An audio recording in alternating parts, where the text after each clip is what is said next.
Very good morning to one and all present here.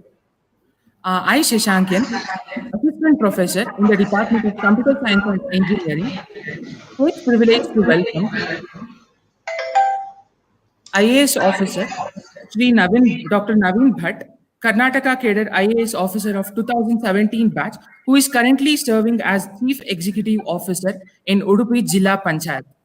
Dr. Naveen Bhatt sir has secured 37th rank in the UPSC examination held in the year 2016. He did his MBBS from Bangalore Medical College in 2015. In CET, he stood first in the engineering and in 26th rank in the medical. Sir, we are very much fortunate enough to have you as the resource person for this informative session on the civil service exam. Over to you, sir. Thank you, everyone. Good morning, students, and welcome for you for all the last day of this year. I am Dr. Naveen Bhatt, as they told in the introduction. I am currently serving as COZP Udupi in Udupi district. For me, the preparation for UPSC started in my final year of MBBS. Till then, I was also not aware of what the UPSC is or what it entails, what is the job profile of it. So let me just briefly talk to you about what is the job profile of it as well as what is expected of us for this examination. So initially telling about the job profile as such, the job entails in a way like you will be expected to serve the districts. Like initially you will be posted as an assistant commissioner or COZP, then as deputy commissioners in the field level. Like you will be implementing the government policies, you will be implementing the government instructions and directions. And finally, after around 7 to 10 years of your service in the career, you will be then sent for the state, such the secretaries or the commissioners, where you will be given a department and you will be forming the policies or you will be forming the rules or directions.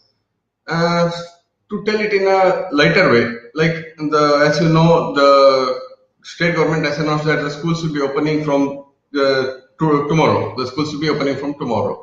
So implementation of this rule or implementation of this policy largely lies in the hands of the IAS officers.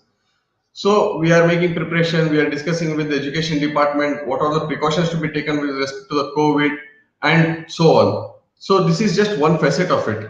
And next, giving other interactive examples coming with respect to the COVID. I will talk with respect to the COVID. With respect to the COVID, starting from the inception, starting from the first detection of the first case, going to the isolation, and then going on to detection of the new cases, detection of the contacts, and then going on to the treatment protocols, preventing the mortality of the patients, and so on. It is a very vast scenario which is presented to you to serve the humanity. I was told this was going to be an interactive session, so I have not prepared much on the said agenda. I would like to ask, I would like you to ask questions in specific or in general, and I think it will be easier for me to answer you on specific lines of those questions. So you can start the questions coming. And now coming to the preparation. With respect to the preparation, okay, I think there are many questions already. Good. With respect to the preparation, I would like to start telling that the exam expects you to be a completely known individual. Like you are not required to be an expert in any field as such. Like you are not required to be an expert in engineering, or you are not required to be a expert in any field. It is just governance or public administration, for which there is no specific way one can be trained. So you will be put forth through a series of examination. There is initially a preliminary examination, which will be an objective type, where you will be given multiple choice questions in 2 papers. The first paper will include general studies, which will cover the entirety of the preparation. Like you will be asked to, you will ask questions on history of the country, history of the world, current affairs, geography, polity, about the constitution, about the current happenings. So it encompasses everything in and around the world, all the science and technology inventions, etc. And then in those preparation, once you get selected, once you are crossed through that round, next we will go in for the mains. In the mains, you will be given for writing the lengthier answers papers on specific topics. Like you will be having 4 general studies paper, where you will be given descriptive, you will be expected to write descriptive answers. Like there will be 20 questions. Each question will require 12.5 marks, where you have to write 3 hours, where you have to write it in 3 hours. The questions will be a bit analytical and also descriptive. In a sense, like if you are say one of the question, if I would say from engineering, the question would be like, now there is a plan for rolling out of 5G. So for a 5G would be like, what is the effect of 5G? How can it be better implemented? What are the technological improvements compared to the 5G in 4G? So you should have some idea about these topics, and then you can use your analytics, and then you can go for implementation of the same. So going on, then there are also questions on disaster management, on geography. Say like with respect to tsunami or earthquake, they will ask how the earthquake happens and what are the physical effects or geographical effects of it. Then how can that be implemented? So this is the broad outline of general studies as such. Then there will be a paper on ethics. The paper on ethics will talk about how ethical you are, because one of the main complaints that here there are government servants are either corrupt, they are lazy, they are not ethical in their approach. There is something called as red tapeism. Like if you want to get a driving license, you have to go round and round and round unless and until you pay some people or you go through some wrong channels and you get it done. So to prevent such kind of malign entry, we have a specific paper called ethics, on which you'll be asked like what is meant by compassion. Give some examples of being compassionate. What was the difference between sympathy and compassion? What is integrity? What is the difference between integrity and being non-corrupt, and so on. And next, once we come from that, we will go to the final step called this interview, where you will face to face with for 45 minutes with a eminent panel of members who have been excellent in their top-notch institutions. Say they may be past secretaries in the government, they may be air marshals, they may be in navy, in postal service, and so on. So they will analyze and they will gauge us what is required from us. Like, are we truly fit to be a civil servant? So our marks from these three will determine whether we will get into service or not. And then coming back to UPSC, this one exam, if you give, it will encompass you to enter into services for 19 different services. Indian Administrative Service, as I have told you. Second thing is Indian Police Service, where the policing will be taught and the law and order will be maintained by the police, as you know, SP and so on. Then moving on, there will be something called Indian Revenue Service, income tax, as well as customs and GST. And then there are postal service, audits and account service, there is defense account service, defense estate service, and so on. So this is a broad outline of the UPSC. Then I will be coming on to answering your questions, and through those questions, I think we can convey the messages better. So one of the question asked was, how many times can be attempted? The minimum age for attempting is 21 years, and for the category wise, there is different distinctions of the age limit. Like for general merit, it is 32 years. So you can attempt from 21 years till 32 years. You are given a maximum of 6 attempts to be given. And then from that, the second, for the other backward classes, it is till 35, and for the SC/ST, it is till 39. And the attempts also increases, like 6 attempts for general studies, 9 attempts for OBC, and unlimited attempts for SC/ST. So this is with respect to the attempts and age limit. And then moving on to the next question I will be taking up is the study materials or preparation from strategy from first year only. So what I would like to suggest is now, if the host can intervene and just guide me here, the people whom I am talking to here are first year engineering students, right? Yes, sir. They are all first-year students. Wonderful. So you have now just crossed your plus 2 or PUC, and then you have entered into the engineering. So what I would suggest you going into the specific, rather than going into the specifics, I would suggest you keep a road plan. The engineering would be for 4.5 years. So you can start attempting only on your final year of your engineering. I have many of my batchmates who have just entered into services just soon after their graduation. Like they were preparing throughout their engineering, and they gave their attempt in their final year of engineering, and they got into the services. So with the clear road plan ahead, you can attempt to crack it in the first year itself, and you can get into the service at a very young age. So coming on to the preparation strategy, the main agenda or the main study material would be like your newspaper, if I can say in a broader sense. So whatever comes in a newspaper is the fodder material for a preparation. But moving on, it is not like if I can say for the UPSC, you can divide your paper into two types. One is kind of a masala news, entertainment news, or cricket news, which won't have much of a social significance or much of a educational significance coming to the UPSC. But there are another kind of news like constitutional news, the news on economy, news on geography and disaster management. Those kind of news which will be useful for you for a preparation, and they will be useful for you when you are trying to give attempt during the examination. So anyone who is remotely interested with respect to UPSC, I would suggest you, especially the first years, keep the first year just to focus on reading the newspaper. I would suggest Hindu or Indian Express are the better newspapers if you're preparing in English. Prajavani or Udayavani, which you're preparing from Kannada. So when you're giving an attempt in these examinations, so initially you will be feeling like you have. I was also taking that. I was taking around 3 to 4 hours for preparing and finishing one paper. So once you go through the paper, you will be able to focus on which are the areas are important or which are the areas which are not important. Coming to the examples, without touching any political things, you may be knowing that there is something called as farmer protests happening in the recent newspapers. The political angle of it is not required for us. But when you prepare, why are the farmer protesting? What are these farm laws which are being debated? Are they good or bad? Analysis of these topics is very much essential for you as a UPSC aspirant.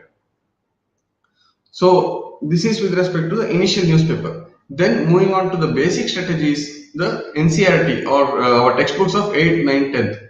When we were preparing for our 8th, 9th, 10th, we were just preparing, most of us were preparing just for the sake of clearing our tests and examinations. Whichever were the questions given in the back of the book, we were just reading those questions, not understanding or not thinking about what is right or wrong, and we were just going on mugging up and writing the examination. But for the sake of UPSC or civil services, same textbooks, same history, same geography, same science textbooks, we will be same economy or polity textbooks, will be required to read on a conceptual level. We know that tsunami happens, there will be disaster and it will happen. I will be taking the topic of tsunami because it is one of the most prevalent topic in the UPSC for the last few years. So when we suppose with respect to tsunami, why the tsunami happens? What is the phenomenon that causes an earthquake in the ocean, and how the frequency of the waves move, and why there will be such a huge waves and there will be such a landfall. And after this, we will also be required to say how can we predict if it is possible, and then we will be required to prepare what are the mechanisms by which either India or other countries have prepared themselves to predict such an attack. Once it happens, what are the disasters that are most common likely to happen? It may be floods, it may be displacement of buildings, it may be uprooting of trees and loss of lives. And then moving on to the final phase is how can we be resilient? Like how can we build structures or how can we build our society in a way that is tsunami resistant? So this is something for which we will be requiring an overall view to be prepared about. And then with respect to preparation, once you prepare with respect to your NCRTs and then you prepare with respect to newspapers, I can safely say this will comprise around 30 to 50% of your preparation. Once that happens, then you can go into, there are some specialized books for history, specialized books for polity and economy, and so on. So this is with respect to the preparation. And then coming into IAS, IAS comes under UPSC. UPSC is a body, it is a Union Public Service Commission. That body is there for conducting numerous examinations. With respect to that, one of the examination for IAS is completely different. But with respect to this UPSC examination, it doesn't comprise, there is a separate examination for IAS and there are separate examination for IAS, IPS and so on. There was a question asked with respect to UPSC exam in Kannada version. Yes, absolutely, we can write UPSC in Kannada version. If you are well versed and well fluent in Kannada, or if you feel that your hold on Kannada language is much better when compared to English, you can undoubtedly go ahead and give your examination in Kannada version. The preliminary examination will, however, be in English. However, the mains as well as the interview you can view in any regional language, and you will be evaluated accordingly. Many of my friends who have got IAS in West Bengal cadre, IAS in Odisha cadre, have written their exams in Canada and have successfully sailed through. Can other state members also write UPSC? Yes, UPSC is a all India examination which has been given across the country. Your preliminary examination will be held in Karnataka. The exam centers are at Bangalore and in Mysore. So you have to attend the examination centers there and you have to give the examination. But after that, mains will be, as of now, it is only located in Bangalore. And for the interview examination, we will be required to go to Delhi and we have to give the interview examination in that region. So all the states will be competing, and we will be competing against the best of the talents of the country, and we will be, we'll be excelling in it. Moving on, then there are something international questions. Those internal questions are asked in the examination, which has been asked by Abhiram. International news is one of the hot topics for UPSC. They are being asked in prelims as well. They are asked in mains. They are asked in interview also.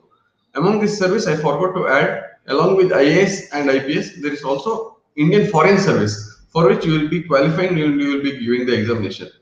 If you qualify under Indian Foreign Services, you will be posted in different countries as diplomats and then as ambassadors. So, since all are under the same examination, so the preparation for international news is very much important.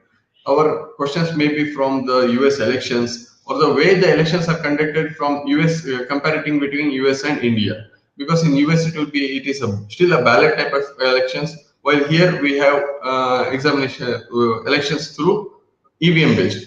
And also the questions may be asked about the way the governance happens in US and India. In India, we have a prime ministerial form of government where president is existing, but he is a nominal head, while president is a real executive head. But compared to the USA, where there is a real presidential form of governance, where president is the executive head of the body. There is a question asking about minimum rank to get selected as IAS and IFS. That usually determines with respect to the allotment of seats in a current year. Say if there are every year there are across around 900 seats which are allotted.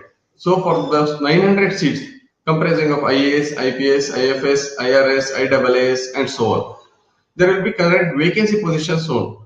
Usually the IAS and IAPS will be shown around 180 seats per year. So they will be selecting 180 top candidates. And taking the general merit, you will be required to be at the top 90 ranks to be within the IAS category. And coming accordingly with respect to if you are within the 200 rank, you can go into IPS and so on. Any other questions, important questions? Specific books for history. So if you are interested in history, one thing about I would be suggesting you is you initially go through NCRTs. In NCRT 8, 9, 10, there was a specific book for history of India as well as history of the world. Read through those books. Those books will give you an idea about how our history was. Then once you are well versed with it, then there is something called as a Bipin Chandra book, which is of this size, which will give you in detail analysis of whatever happened in India before independence, and there is equal book of history of India after independence and so on. There are many questions which are asked about interview as such. Interview is something which will be a face-to-face interaction of one candidate with 6 interview panel. These 6 people will judge you and ask you questions which will be very less factual but more or less analytical and also a bit technical in some angle. So the questions will be based on your background. Since I am a doctor and an MBBS graduate, my questions were based like once I come into an UPSC or into IAS, how can I serve to the society much better than a doctor? And what are the medical questions which are useful in UPSC? Or we can say like in MBBS, what factor did you like which made you come into UPSC? How can you curtail the stunting or wasting or malnutrition in the Indian society? How can you prevent the sex determination which is happening in some states? and how can that be tackled. So we can bring a societal angle, and as a general administrators, we can bring our knowledge of medicine into the services, and those questions will be asked to us. Also, in our DAF or our resume, we will be presenting our resume before the interview board. In that resume, we will be mentioning our achievements in our schooling or our graduation or our hobbies, and they will be asking the questions on our hobbies as well. I had given my hobbies as chess, volleyball, and stamp collection, and so on. So the questions were directed on that angle as well. Medical test or physical test? Yes, there is a medical test for UPSC selection. That medical test is kind of a nominal thing, so that you once you are entered into the services, they'll check your optometry, they'll check your basic examinations to make sure you are medically fit or you are not suffering from any handicap and you have not concealed anything in such angle to enter into this thing. And with respect to IPS training, you will be posted in a institute in Hyderabad once you have got selected to the IPS, where for 1 year you will be rigorously trained with respect to running, with respect to handing arms, with respect to how you can detect cases, and with respect to your mainly your physical training. So you will be expected to achieve some parameters in IPS training. So once you are both good with it, then you can enter into the services. Even once we have cleared our examinations in UPSC, for us, we will be once you have cleared your examination in IAS, you will be sent to a place called as Lavasna, Lal Bahadur Shastri National Academy for Administration, which is located in Mussoorie, Uttarakhand. There you will be trained for this service in 2 years, where you will be taught physically in the form of classes or in the form of study tours about the various facets of administration, what are the best models of administration created across the India, and we will be given the immense input so that we can convert that into reality in our concerned state. Coaching, with respect to coaching, it is one of the most important and debatable topic. So for me, coaching was one of the checkbooks. Like, if there is no coaching, I felt like I was missing something in the preparation. That someone who has gone coaching was doing better. Coaching, I would be saying something like same like our PUC examination.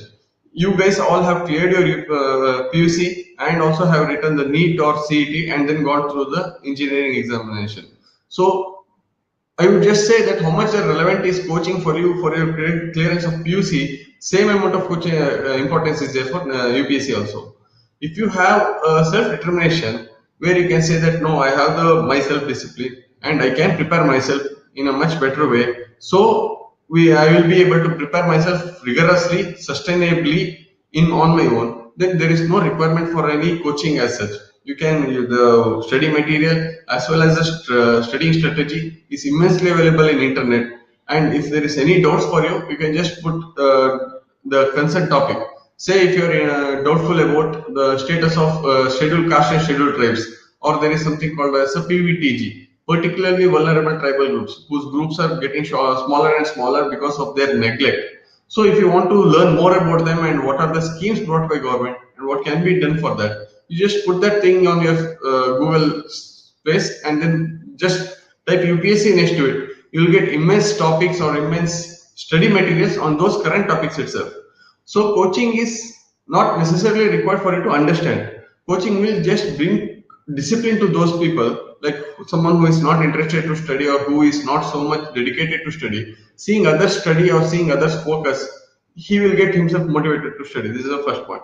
And second thing, with respect to competition coaching will be helpful. The coaching will be having regular tests. So you can't, if you can self-assess and if you can guide yourself in this journey, then there is no requirement of any coaching. But coaching is not a bad thing. It will be an additional helpful tool if you can dedicate yourself to the coaching as well. And state government, especially government of Karnataka, is sponsoring especially the OBC and the SC/ST category students who are interested in writing UPSC as well as KPSC examination. They will conduct a baseline test, and after that test, if you qualify that test, then state government will sponsor your coaching and you will be able to attend the coaching for free, and they will also give you stipend. So this is a useful way through which you can also attend coaching. On which year engineering we want to write UPSC examination? as I told, the UPSC examination can be written in the final year of your engineering. Before the final year, you are not eligible to write. You can start writing on the final year of your engineering, but your preparation can start from day one, from the next day of, from the new year 2021 itself. On Jan 1st, you can start preparing for UPSC.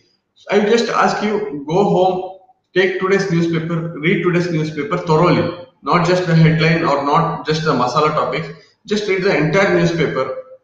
Once you start reading the newspaper, especially the English newspapers, I would bet that you will be required to keep a notebook side, and you will be required to write many terminologies like inflation, consumer inflation index, and with respect to something like international bodies like World Economic Forum and so on. There will be many organizations, many terms, many things which you won't understand when you read it for the first time. Write those things separately on your separate book. Google about those things, understand about it. For first 1 month to 2 months, you won't even know what to read and what not to read in newspaper, what to keep in your mind and what to ignore in the newspaper. But as you go on and on, after 1 or 2 months, you will get a grip of how to read a newspaper, and you'll be able to focus on those areas which require studying for the newspapers. And if you see newspapers like Hindu, Indian Express, even Kannada newspapers, in those newspapers, in the middle of the newspaper, there will be a full page article or half page articles, which will be an editorial or analysis of some topics, where eminent editors will be writing in detail about a topic, telling the pros and cons, what is needed to be done, and so on. For someone who is not interested in the state affairs, those will be seeming like a very dry article or a dry matter to be read. But you start reading it; those are the very much important because they will give you an analysis or input about how that can be taught.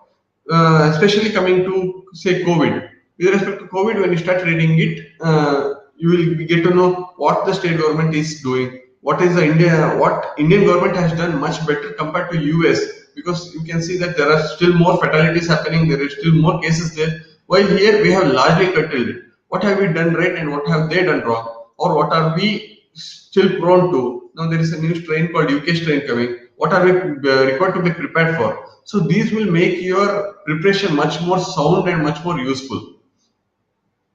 Eligibility criteria to write UPSC examination. One thing is you should be a graduate. You can be an engineering graduate, you can be a medical graduate, you can be BA, BSc, you can do what they say, distant learning. You should be a graduate. That is one eligibility criteria. And second thing, you should be minimum 21-year-old. These are the only two eligibility criteria to write the examination. Going on to talking about examination of specific subjects. Specific subjects, there is something called as an optional subject. Optional subject is with respect to mains. When you prepare for mains, 4 papers of general studies, 1 paper of essay will be required to be written, and 2 papers of optionals which will be required to be written. On these basis, you will be evaluated and corrected. Optionals is something which I will be choosing my optional, like a particular area of topic which I am interested in. Say someone previously asked about history. History, if he is interested, can be taken history as an optional. For medical science is there. For engineering, for different branches, there is something called as civil engineering, mechanical engineering, electric engineering. There are many branches, many subjects on that angle also. Mathematics is a topic, physics is a topic for someone who is interested in those core topics. So there are around 19 to 20 optional subjects, and they have a specific syllabus for them as well. You choose one optional. There are 2 papers, so you should be absolutely thorough in those papers.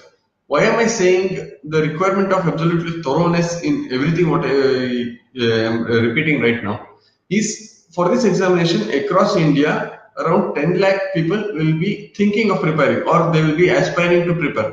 Just like I can see on the penultimate day here for this year, there are so many people at 9 a.m. attending this session. So I would like to call you as potential aspirants. Like this, we have around 10 lakh aspirants every year across India, and especially in northern states like UP, Bihar. Almost every house colony will be having 5 to 6 aspirants who will be thinking of preparing. Out of 10 lakh, around 7 to 8 lakh will seriously prepare, and out of that, 5 lakh will be giving the preliminary examination. So out of these 5 lakh preliminary aspirants, 15 to 18,000, maximum 20,000 will be selected. So the cutoff is from 5 lakh to 18,000 will be selected for mains. These 18,000 will be preparing and they will be giving the mains examination. Out of these 18,000 students who give the second step, 3,000 students will be selected for interview. And out of those 3,000 students, 1,000 to 1,200 students finally will be selected to the final ranking, depending on the vacancies. So out of the 10 lakh potential aspirants and 5 lakh preparing for the appearing for the prelims, finally thousands will be selected. So the competition here is extremely tough. But the good thing for Karnataka is that we are extremely meticulous and we are extremely much oriented and much more dedicated to our preparations. So this will make sure that if I can make quote the example of my batchmates, out of the 1,000 people who were selected in the final list, 160 were from Karnataka, which was a huge number. They were placed into different services. So with respect to this, you can be, if you're dedicated from day one, that is more than enough. And for this, as I told you, it is better to start from the first day. It doesn't mean that you need to prepare for 4 years. What I'm trying to say is that with respect to engineering also you'll be preparing, with respect to UPS also you'll be preparing. Going both side by side is going to be difficult. So once you start reading newspaper in the first year I will be asking, if you're seriously dedicated, dedicate first year to just reading newspaper. Every day you'll be reading the newspaper, either Hindu, Indian Express or Prajavani, no matter what. Dedicated first 2-3 months just for plain reading. After that, start keeping a notebook beside. How you are reading your textbooks for how you were reading your textbooks for PUC, or you will be reading your academic material for engineering subjects. Similarly, take Hindu newspaper or take Indian Express newspaper as a material, study material. Keep a notebook and a pen on side. Whichever important news you feel, you write it down. Whichever items you don't understand, you mention it separately and go on. This preparation, if you make for the first 6 to 7 months, along with that, whenever you have some free time or leisure time, Google about UPSC topper stories, and then see about the changes or see about the some better effects or better developments made by the IAS officers, IPS officers, Indian Forest Service officers in the societies. Google about the success stories, and that will give you motivation to prepare for the examination. Components for UPSC, as I told before, there are 3 components: preliminary, mains, and interview. Preliminary, 2 papers. First paper is about general studies, and second paper is about CSAT or Civil Service Aptitude Examination. The Civil Service Aptitude Examination talks about, it will be briefly about your logic, about your mathematical interpretation, about your English understanding. That paper is a qualifying paper. So out of questions of 200 and out of 100 questions and 2 marks each, if you qualify 33%, then you are into the, you have qualified that paper. That paper won't be counted for your mains examination. So that is something which is a minimal eligibility criteria which is there for it. KS examination. KS examination, just like UPSC for IAS and UPSC for the central level, we have something called as KS or KPSC at the state level. It will also be conducting examinations regularly every year or every 2 years. And if you qualify this on the rank list, initially if you come to top, you'll be getting the assistant commissioner, then you'll be getting the DYSP rank officer, then you'll be posted as either Tashildar, then there is assistant commissioner income tax, assistant commissioner commercial tax, and so many other services are there in the same thing. And the examination pattern of KPSC is largely based on UPSC also. There is preliminary examination, there is mains examination with optionals, and there is a component of interview as well in KPSC. Plus point of joining UPSC through engineering. One good thing about UPSC in the recent time is more than 60% or more than 50% of attemptees will be through engineering, and among those attemptees, the proportion of who are clearing it, if you take the 100% as a total batch strength of the UPSC, around 65% will be engineers, around 20 to 25% will be the doctors, and remaining 10 to 20% will be the other line subjects. So engineering students have a sheer because of the large strength, they are also clearing through the UPSC. The interest of engineering, the advantage of engineering students, especially for the first years, is what I would like to focus is, if you are very much focused on either mechanical, electrical, or electronic communications engineering, go through the deep of the topic, not just your syllabus or not just your question answers or your tests. Go deep into the topics, go conceptually, understand the topics, and if you can prepare adequately among those optionals, those are very high scoring optionals. Optionals, as I told, there are two papers. Each paper is 250 marks and 500 marks in total. When a very good history optional prepared person, he can score around 300 to 320, but equally good qualified or equally good prepared paper person in either electrical or civil engineering, he can score 360 to 380 marks. And this difference of 60 to 80 marks can put you into the service, can you put you into the IAS or IPS, or can put you out of the list of the services. So there is huge competition, but also there is huge potential in the same angle as well. There is, with respect to UPSC, with respect to IPS, there is a height criteria of 1.5 for ladies, 1.5 meters for ladies, and 1.67 for gents. But other than that, there is no height criteria for any other services. Excuse me, sir. There are few other questions. Hello? One Yeah, student tell has, me. yes, sir. One student has asked, if eyesight matters to become an IAS or IPS? I'm sorry, I didn't get you. Is eyesight matters to become an IAS or IPS?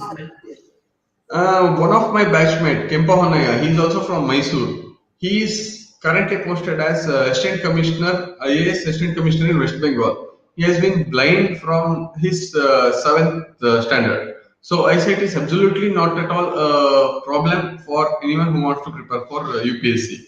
So eyesight is not an issue. Even if you have power, even if you have any eye-related diseases, also you can prepare and you can clear the examination.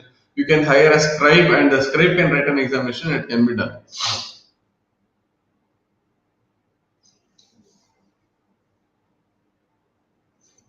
One of the question asked: can we crack UPSC using general knowledge books or other encyclopedias? We can crack, but the problem with general knowledge books and encyclopedias, they are very vast and they are very generalistic, and the portion covered under those are largely technical, in the sense like they will be just throwing you facts, they will be throwing you information. While UPSC will be required to know those information, knows those basic facts, what is derived out of you, what is expected out of you is how you analyze a topic. If I can may say. Sir, there are two more questions. Okay. Sir, please tell us about the training after passing the UPSC exam. I'm sorry. Can you repeat? Sir, please tell us about the training after passing the UPSC exam. Yes, okay. I will end it with this note. The training after UPSC exam is like a dessert, or it's like a sweet which has been served after the entire meal. Because of your entire competitiveness, entire rigorous preparation which has been put, for some it will be 2 years, for some it will be 4 years, for some it will be 6 years. After the preparation, the sweetness or the gift or the best luck which you have received after the exam clearance is a training, where you will be given a luxury accommodation in the hilltops of Mussoorie, where you will be seeing the ice caps, where you will be discussing with the best of the country. For example, we had the opportunity to discuss among all the notable personalities. We had the chance to discuss with PV Dhyan Chand, and we had the opportunity to have a concert with Kailash Kher, or we had the opportunity to discuss with to meet Prime Minister of the country twice and the President once. So you will be taken to that level, and you will be given training, as I told, in all the angles, with respect to the history of the country and with respect to the society, how you can develop the health as when you're posted in a field, or how you can make policies which will really matter, and how, even though there are policies, even though there are implementation, how better you can market it, how better you can make it reach the individuals.